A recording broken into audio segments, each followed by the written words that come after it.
So where we left off, we've got the chip rails setting on the table. No walls yet. This is basically just the foundation. We're about to start building everything that brings this to life. Before I started cutting anything, I went back to the corner pattern I made earlier, and this is what I used to trace both the top and bottom plates for every wall section.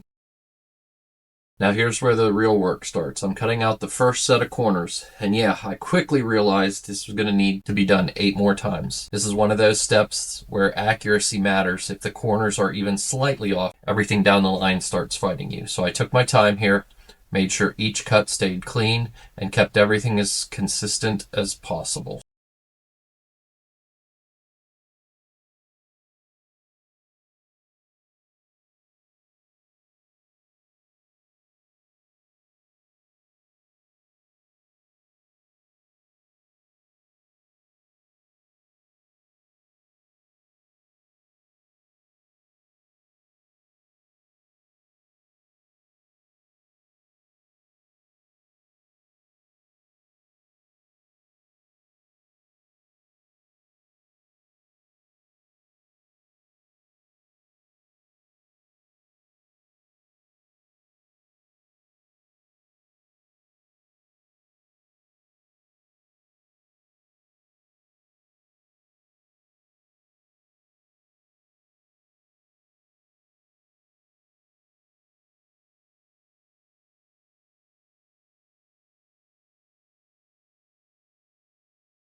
Once the corners were cut, I dropped them onto the table with the bottom plates just to do a dry fit.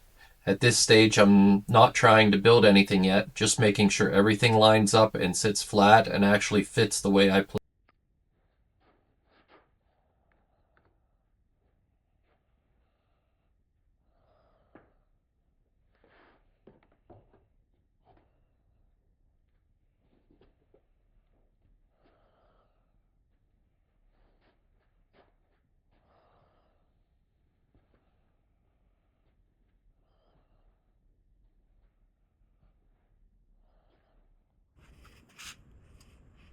Here's a quick look at the material thickness for both the top and bottom plates.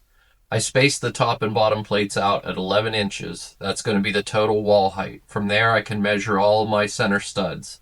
At this point, everything's cut. Corners, long walls, short walls, top plates, bottom plates, and all the studs organized and ready to go. Next step is to lay it out. I marked every plate at 8-inch intervals so that each stud lands exactly where it should to keep everything uniform and make assembly way easier. Now we start building. Glue goes down first, then I set the stud in place and lock it in with 2-inch finish nails.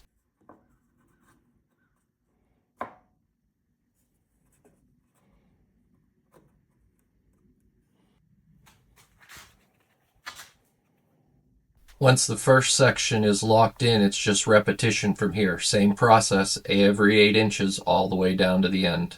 Now we've got it fully assembled wall sections. Everything's still separate, but you can finally start to see the structure coming together.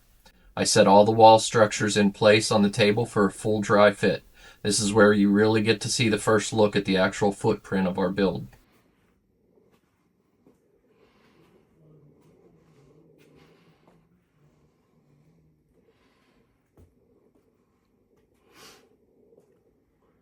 Then for fun, I dropped the chip rails back on top just for a visual check. And right away you can see where the gaps and overruns are going to be. The long sides are going to need to be trimmed down in the center, and the short ends I'm going to have to build little center filler sections to tie everything together clean. If you're building something like this yourself, this is where structure really starts to matter. Take your time, keep consistent, and don't rush the layout.